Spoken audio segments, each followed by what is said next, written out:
Good morning to all my dear friends. Start करते हैं आज के टेबल ऑफ कंटेंट्स के साथ।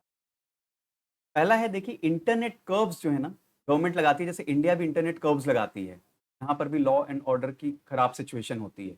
तो इसको ना इंटरनेशनल कम्युनिटी में बहुत खराब समझा जाता है। लेकिन अभी अभी G7 ने इंडिया का ये जो कंसर्न है, इसको अपने स्टेटमेंट में अकोमोडेट किया है और कहा है कि लॉ एंड ऑर्डर के लिए इंटरनेट कर्व्स जो है एक लीगल चीज़ है। उसके बाद कुछ बैट पर रिसर्च की थी इंडिया के साइंटिस्ट ने, उस पर कुछ कंट्रोवर्सी आई है कि ड्यू प्रोसेस ऑफ लॉ नहीं फॉलो किया गया। क्या है ये, डिटेल में यहाँ जानेंगे। नेक्स्ट है फ्लोटिंग राफ्ट फार्मिंग, बहुत इंपॉर्टेंट टॉपिक है प्रीलिम्स के पॉइंट ऑफ व्यू से और काफी ज्यादा interesting. Next, India Pak China are increasing their nuclear weapons. ठीक है, this is a very important report given by some independent reporting authority. तो क्या है, उन्होंने कितना हमारा न्यूक्लियर आर्सेनल इंक्रीज हो गया है, सारी चीजें इस आर्टिकल में। नेक्स्ट है आर्काइविंग हिस्टोरिकल डॉक्यूमेंट।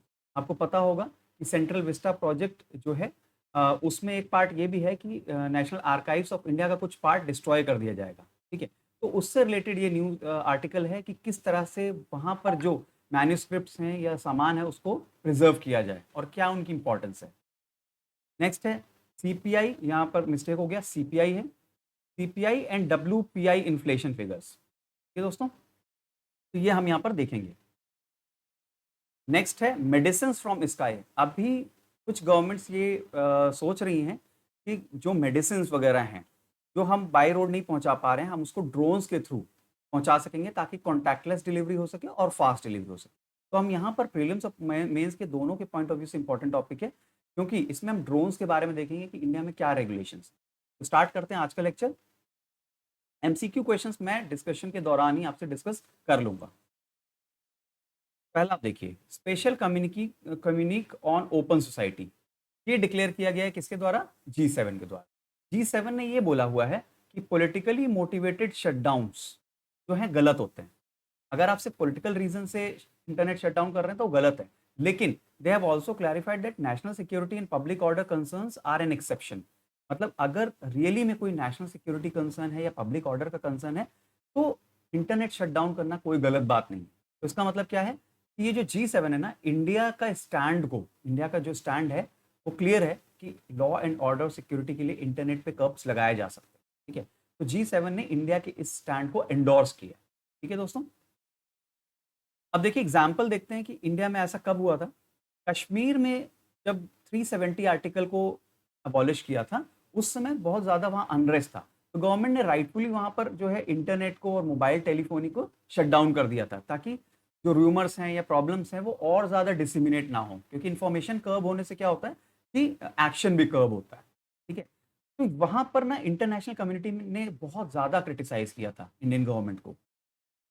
इसलिए इंडियन गवर्नमेंट तब से ही ये कोशिश कर रही है कि G7 OECD इस तरह के बड़े प्लेटफॉर्म से अपनी बात को कहा जा सके कि नहीं, देखिए, हमारा एक जेन्युइन कंसर्न था और हमने एक जेन्युइन रीजन की वजह से, जो कि सिक्योरिटी ऑफ द स्टेट से रिलेट होती है, उसकी वजह से हमने कर्ब्स लगाए थे।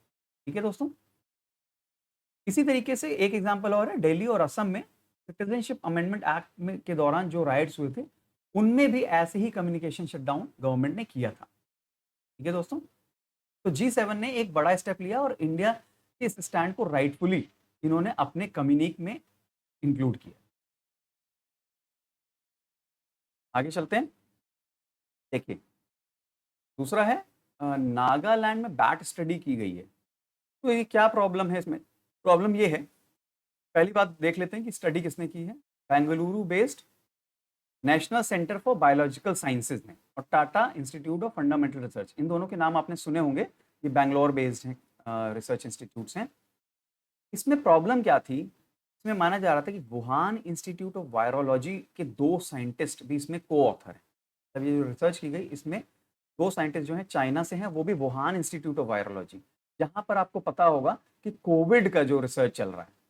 ठीक है दोस्तों, और दूसरा, it was partially funded by US department of defence.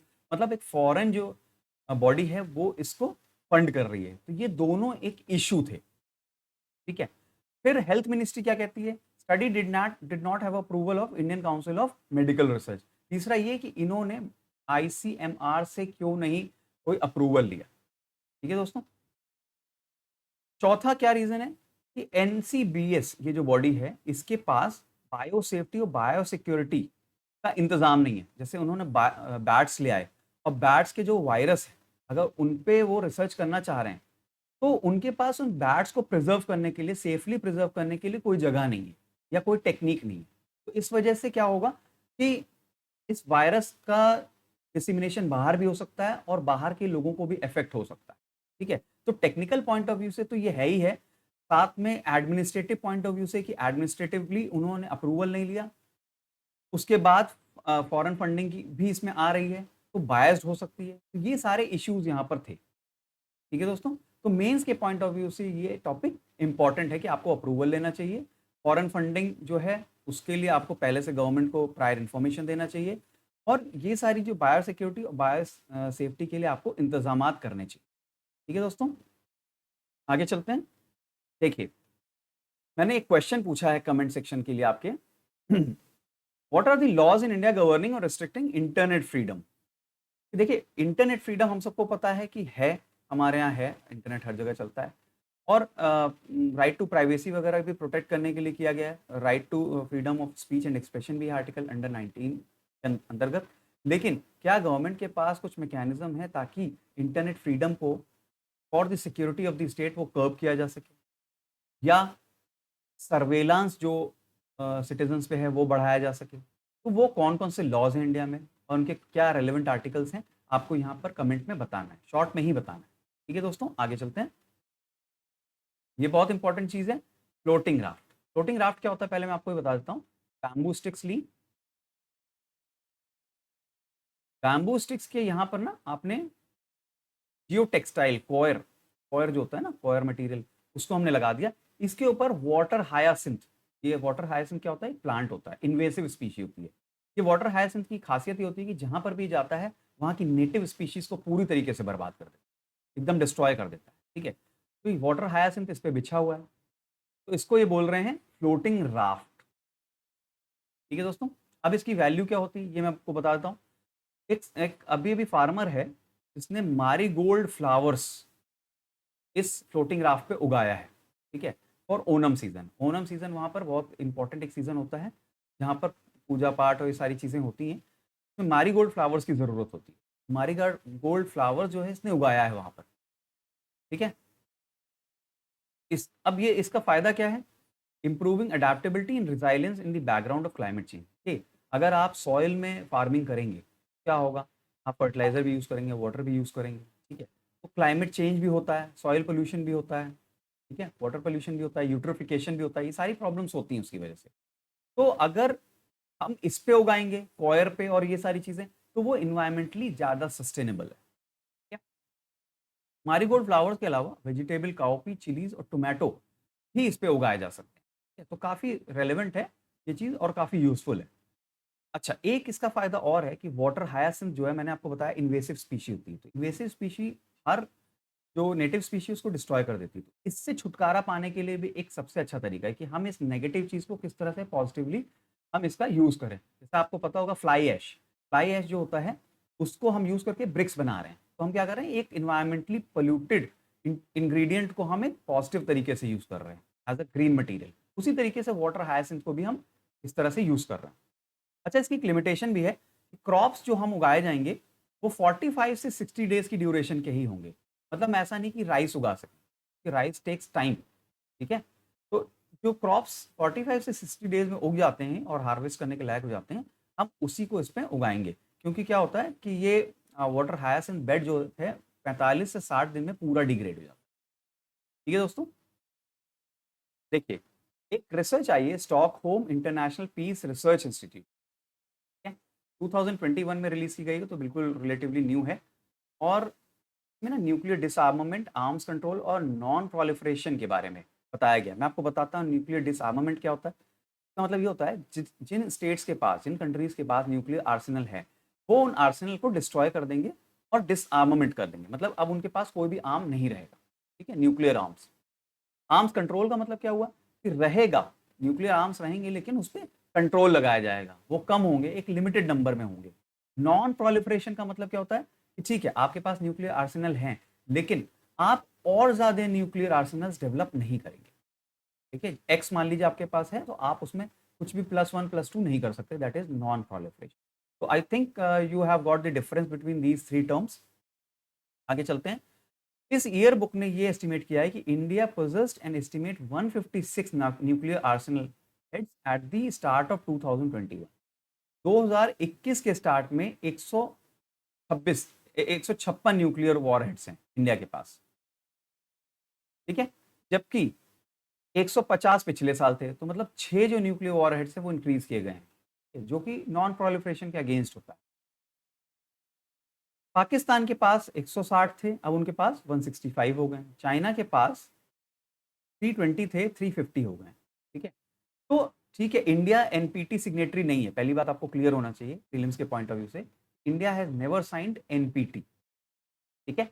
तो India is not legally bound to follow this non proliferation programme, but we are a peace loving country and we think that we are a responsible country, and so we should follow the non proliferation program, if not in letter but in spirit, ठीक है। तो इसलिए हम ये कोशिश करते हैं कि नॉन प्रोलिफरेशन ना हो, ठीक है। इंडिया की एक और पॉलिसी है, नो फर्स्ट यूज, मतलब हम सबसे पहले कभी भी किसी वॉर में पहले वेपन नहीं चलाएंगे, न्यूक्लियर वेपन, ठीक है दोस्तों।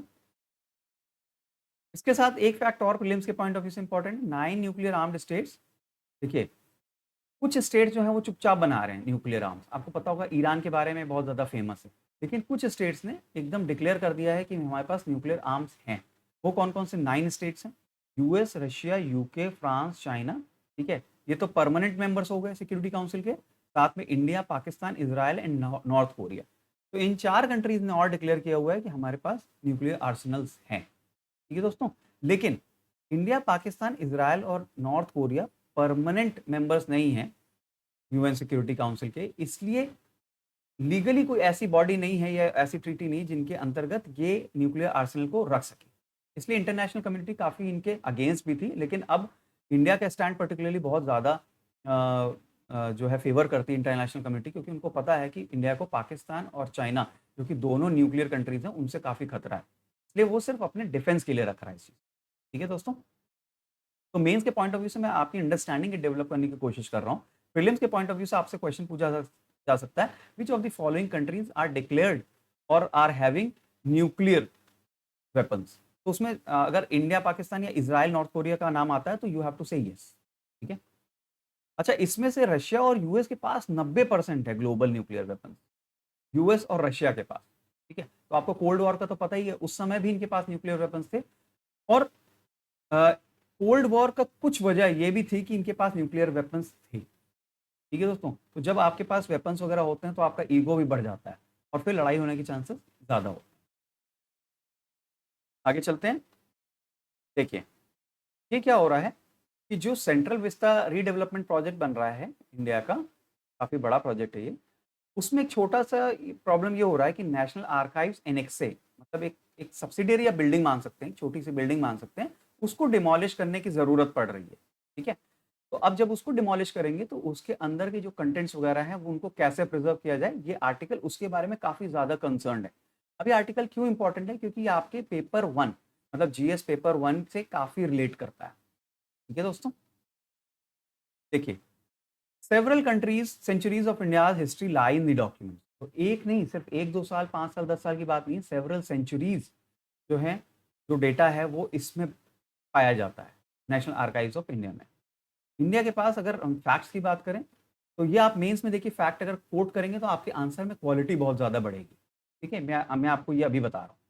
4.5 मिलियन फाइल्स है इसके पास, 25,000 रेयर मैन्यूस्क्रिप्ट्स हैं। What are manuscripts? मैन्यूस्क्रिप्ट्स का मतलब ये होता है कि जैसे मान लीजिए कोई राजा महाराजा था, उसने अपने हाथ से कुछ लिखा, या अगर मान लीजिए अगर हम बिल्कुल प्री हिस्टोरिक पीरियड में जाएं और वहाँ लिखने की कला आई थी, तो क्या करते थे, वहाँ लोग सिंबल्स में बनाते थे, ठीक है। हमारे ऐसे वर्ड्स होते नहीं थे, preserving, preserving is an English word, ऐसा कुछ होता नहीं था, तो सिंबल के फॉर्म में बनाते थे वो।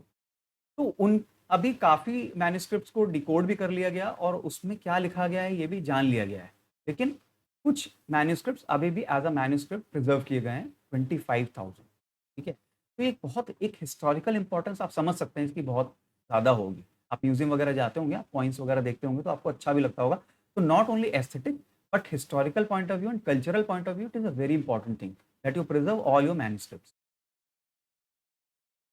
1 लाख के करीब मैप्स हैं इसमें, मैप्स और treaties. 2,80,000 pre modern document. Pre modern documents का मतलब ये हुआ कि आज़ादी, जैसे मॉडर्न एरा को कब कहते हैं, 1970s, ठीक है, तो 1970s कह रहा हूँ, सॉरी, 1700s, ठीक है, 17th सेंचुरी। उससे पहले के जो डॉक्यूमेंट्स हैं वो है 2,80,000, ठीक है।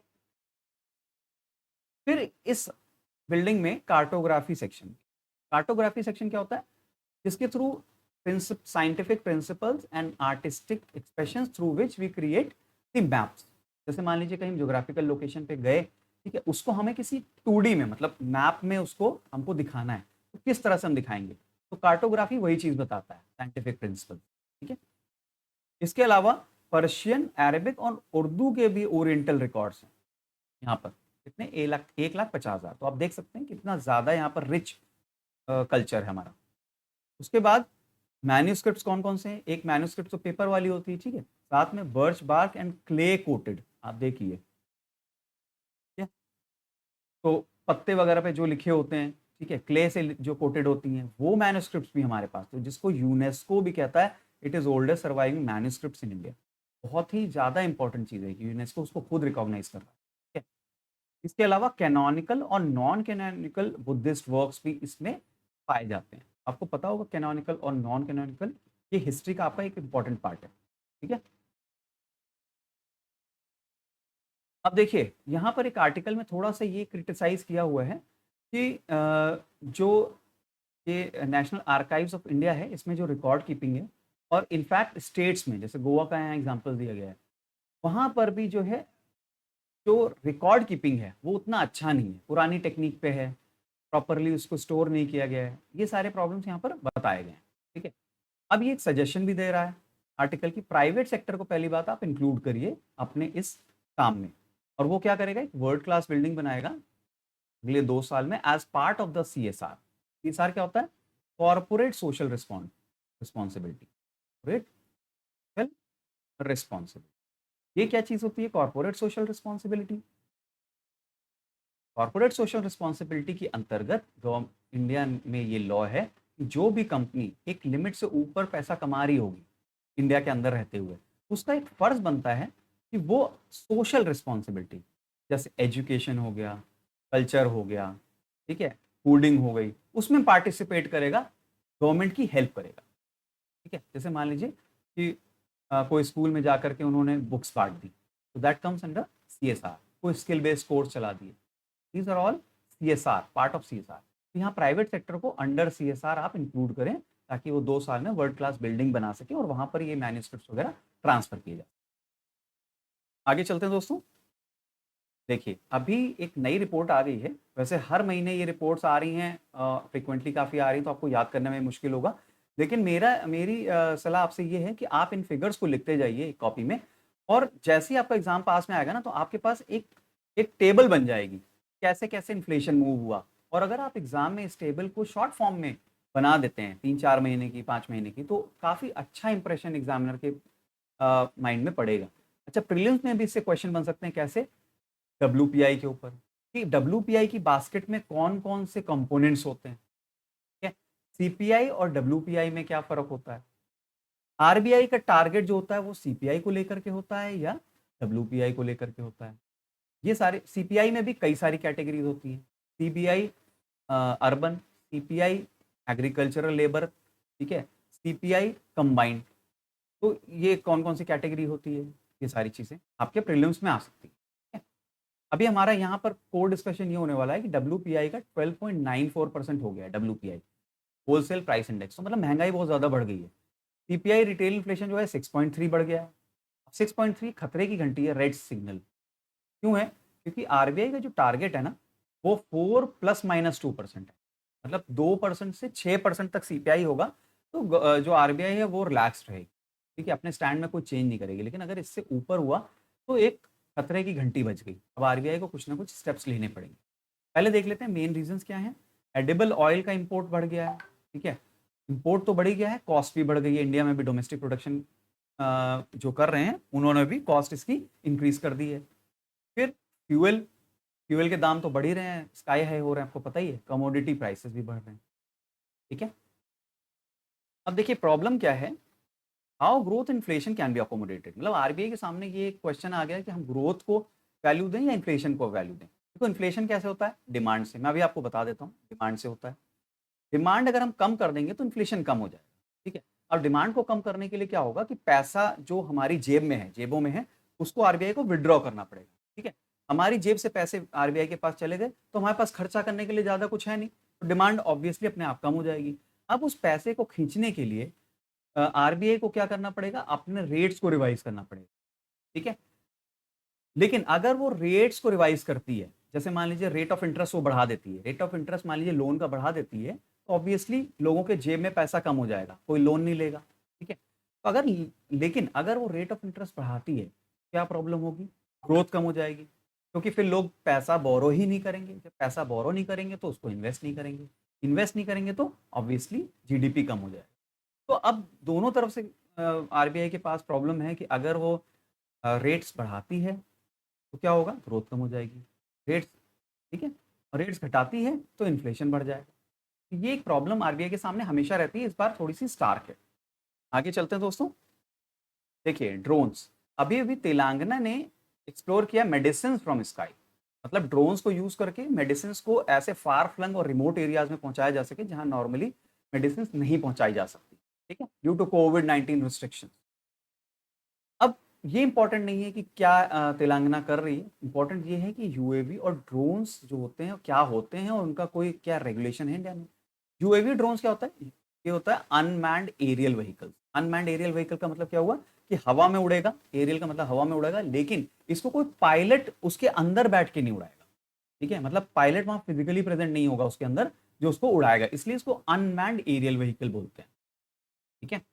ड्रोन्स भी उसी को बोलते हैं। अब यूएवी और ड्रोन रेगुलेशन जो दो आए थे इंडिया में, एज अ पॉलिसी आए थे ये, ड्रोन रेगुलेशन 1.0, ड्रोन रेगुलेशन 2.0, ठीक है। इनमें कुछ बातें बताई गई थी, बाद में इनको कंसोलिडेट करके एक अभी नए रूल्स आए, अनमैन्ड एयरक्राफ्ट सिस्टम रूल्स 2021, कुछ लोग इसको 2020 रूल्स भी बोलते हैं। तो 2020 और 21 what ever it may be, इसमें इन दोनों को भी कंसोलिडेट किया है। तो अब हम इसमें देखने जा रहे हैं कि क्या है, बहुत इंपॉर्टेंट टॉपिक है प्रीलिम्स के पॉइंट ऑफ व्यू दोस्तों, और मेंस के पॉइंट ऑफ व्यू से तो खैर है ही इंपॉर्टेंट, सिक्योरिटी और इकोनॉमी के अंदर आप इसको कोट कर सकते हैं। इकोनॉमी में कैसे, ई कॉमर्स में, ठीक है, कि ई कॉमर्स के प्रोडक्ट्स का आप जो इंडस्ट्री है उसको आप बढ़ावा दे सकते हैं थ्रू ड्रोन्स एंड यूएवीज, ठीक है। मिनिस्ट्री ऑफ सिविल एविएशन इसका हेड होता है, ठीक है, उन्होंने ड्रोन यूसेज के टर्म्स बनाए हैं इस रूल्स में, बाय होम, ये इंपॉर्टेंट चीजें हैं इसलिए मैं आपको बता रहा हूँ, प्रीलिम्स के पॉइंट ऑफ व्यू से एक एक चीजें इंपॉर्टेंट है। इंडिविजुअल्स, मतलब इंडिविजुअल्स भी कर सकते हैं, बिजनेसेस भी कर सकते हैं, और रिसर्च टेस्टिंग वाले भी कर सकते हैं, और इम्पोर्ट भी किया जा सकता है। तो बहुत इंपॉर्टेंट चीज़ है कि हमने काफ़ी अपने माइंड को ओपन कर लिया है कि हम इम्पोर्ट भी कर सकते हैं, हम डेवलप भी कर सकते हैं, बिजनेस हाउसेज भी इसको यूज़ कर सकते हैं और इंडिविजुअल्स भी यूज़ कर सकते हैं, ठीक है। और गवर्नमेंट ने एक बहुत अच्छा काम किया है, कमर्शियल एंड सिक्योरिटी पर्पसेस के लिए भी ड्रोन्स का यूज़ किया जा रहा है। सिक्योरिटी पर्पस का तो खैर पहले से भी यूज़ किया जाता रहा था, लेकिन कमर्शियल पर्पस के लिए करने का मन बनाया है, ठीक है। तो एक बहुत लैंडमार्क आप कह सकते हैं कि पॉलिसी चेंज है गवर्नमेंट की तरफ, and it is really appreciable. Classification based upon the maximum, अब देखिए जो यूएवीज होते हैं उनकी कैटेगरी बनाई हुई है, कैसी, नैनो, माइक्रो, स्मॉल, मीडियम और लार्ज। जो नैनो होता है वो 250 ग्राम से कम होता है, बाकी आप देख सकते हैं कि 250 और 2 किलो के बीच में, और इस तरह से बढ़ता जा रहा है, ठीक है। लेकिन हमें यहाँ 250 ग्राम याद रखना है, क्योंकि नैनो का एक अलग ही स्टेटस होता है, बाकी का अलग चलता है, ठीक है। देखिए nano drones which way less than 250 grams does not need a registration और लाइसेंस। अगर आपके 250 ग्राम से कम का है यूएवी तो आपको लाइसेंस या रजिस्ट्रेशन की जरूरत नहीं है। फिर भी अगर आप सेफ साइड जाना चाहते हैं तो आप रजिस्ट्रेशन करा सकते हैं, दैट विल बी गुड, ठीक है। और कैसे रजिस्ट्रेशन कराएंगे, अगर मान लीजिए माइक्रो, स्मॉल और मीडियम और लार्ज आपको चलाना है तो आपको रजिस्ट्रेशन कराना पड़ेगा, कहाँ, डिजिटल स्काई पोर्टल पे, डिजिटल स्काई पोर्टल। आगे बढ़ते हैं। जो जोन्स हैं, जैसे जहां पर भी आप यूएवीज, ये तो यूएवी की बात हो गई कि यूएवी की कैटेगरी क्या थी। अब जहां पर आप उड़ाएंगे यूएवी को, वहां के जोन्स को भी इन्होंने डिवाइड कर रखा है, कैसे, red zone, yellow zone and green zone, ठीक है। आप देखिए red zone flying not permitted, clear लिखा हुआ है कि there is, you can not मतलब in any case you can not fly in a red zone whether you are doing a research project also, ठीक है। येलो जोन में controlled air space होता है जहाँ आपको परमिशन की जरूरत पड़ती है, ठीक है। और ग्रीन जोन जहाँ ऑटोमेटिक परमिशन होती है, जहाँ आपको कोई रिस्ट्रिक्शन नहीं है, आप उसको यूएवी को उड़ा सकते हैं, ठीक है। अब देखिए eligibility criteria for grant of authorisation as importer, अगर आप इम्पोर्टर हैं या मैन्युफैक्चरर हैं या ट्रेडर हैं या ओनर या ऑपरेटर हैं, तो क्या एलिजिबिलिटी, मतलब आप उड़ा पाएंगे कि नहीं, आपकी क्या एलिजिबिलिटी वो देखते हैं। सिटीजन ऑफ इंडिया होना चाहिए, बहुत इंपॉर्टेंट चीज़ है प्रीलिम्स के point of view. Citizen of India होना चाहिए, 18 ईयर्स ऑफ एज और मोर, 18 साल से ऊपर का होना चाहिए। अगर कंपनी कोई चीज़ यूएवी में कर रही है, उसका बिजनेस इंडिया में स्टैब्लिश होना चाहिए, नॉट आउटसाइड, मतलब foreign multinationals are not allowed, ठीक है। If its place of business is not within India, मतलब अगर उसको स्टैब्लिश भी करना है तो उसको इंडिया में स्टैब्लिश करना पड़ेगा अपना ऑफिस। और उसमें 2/3 जो डायरेक्टर हैं वो सिटीजन ऑफ इंडिया होने चाहिए, 2/3 जो है सिटीजन ऑफ इंडिया होना चाहिए। तो सब कुछ इंडियन इंडियन होना चाहिए, कुल मिला के ये बात। अच्छा, विजुअल लाइन ऑफ साइट, देखिए जब भी आप जोन डिवाइड करते हैं, red zone, yellow zone, green zone, कई बार ऐसा होता है ना कि डिवाइड करना पॉसिबल नहीं हो पाता, ठीक है। रूल्स एंड रेगुलेशन इंडिया में बहुत सारे बने हुए हैं, लेकिन कई जगह ऐसा आता है जहाँ कोई रूल कवर नहीं करता, जहाँ रूल या जहाँ लूप होल्स छूट जाते हैं। वहाँ के लिए एक इन्होंने कॉमन या जनरल चीज़ बना दी है कि drones will not be allowed to operate beyond visual line of sight, ठीक है। मतलब जैसे इसका मतलब क्या हुआ कि जैसे मैं पायलट हूँ, ठीक है, पायलट मतलब रिमोट पायलट, उसके अंदर तो कोई बैठ ही नहीं सकता, रिमोट पायलट है, वो उसको वॉच कर रहा है, तो जहां तक वो वॉच कर पाएगा वहीं तक क्या कहते हैं उसको उड़ाने की परमिशन है, मतलब it is visual line of site, not beyond visual line of site. ये क्यों किया गया ये मैं आपको बताता हूँ। देखिए विजुअल लाइन ऑफ साइट के अंदर अगर आपको उड़ाने का परमिशन है, इसका मतलब क्या है कि आप एक लिमिटेड एरिया में उसको उड़ा सकते हैं, लेकिन beyond visual line of site का मतलब आप बहुत बड़े एरिया को कवर कर रहे हैं। गवर्नमेंट ने अभी इस चीज पे थोड़ा सा रोक लगा रखा है कि आप बहुत बड़े एरिया को आप कवर नहीं करेंगे, ठीक है। और क्या क्या गैजेट्स कर सकते हैं, सर्वे कर सकते हैं, फोटोग्राफी कर सकते हैं, security and other information gathering purpose के लिए यूज किया जा सकता है, ठीक है, परमिसेबल है सब। नेक्स्ट है, जब आप रजिस्ट्रेशन करते हैं, जो मैंने आपको यहाँ पर बताया था डिजिटल स्काई पोर्टल पे, उसके बाद आपको डीजीसीए जो है एक यूनिक आइडेंटिफिकेशन नंबर इशू करता है, यूनिक आइडेंटिफिकेशन नंबर, उसको हम परमिट भी बोल सकते हैं। मतलब हर यूएवी के लिए आपको रजिस्टर करना पड़ेगा और हर यूएवी का एक यूनिक आइडेंटिफिकेशन नंबर होगा, जैसे हमारा एक यूनिक मोबाइल नंबर होता है, ऐसे आप समझ सकते हैं, ठीक है। और जो remote pilot air system operators हैं, मैंने आपको बताया कि उसके अंदर तो आप बैठ नहीं सकते, ड्रोन के बाहर ही रहेंगे, तो उनको भी परमिशन लेनी पड़ेगी, उन्हें भी परमिशन लेने की जरूरत है, ठीक है? अब ये मैंने आपको बता ही दिया कि permissions will be required for flying in yellow zone and flights will not be allowed in the red zone. अब देखिए फ्यूचर में क्या होने वाला है, डीजीसीए जो है वो फूड स्टार्टअप्स को, उन्होंने परमिशन दे दी है फूड स्टार्टअप्स को कि आप beyond visual line of site पे भी ट्रायल कर सकते हैं, सिर्फ फूड स्टार्टअप्स को, ठीक है। फूड स्टार्टअप्स को ये बोला है कि beyond visual line of site जाकर के भी आप यूएवी को उड़ा सकते हैं, लेकिन ये अभी आप फिलहाल ट्रायल ही करेंगे, इसे आप कमर्शियलाइज नहीं करेंगे, आप सामान नहीं बेच सकते इससे, ठीक है दोस्तों। आई होप दोस्तों आज का लेक्चर आपको काफी पसंद आया होगा। प्लीज कमेंट में आप अपने आंसर लिखना मत भूलिए। Thank you so much.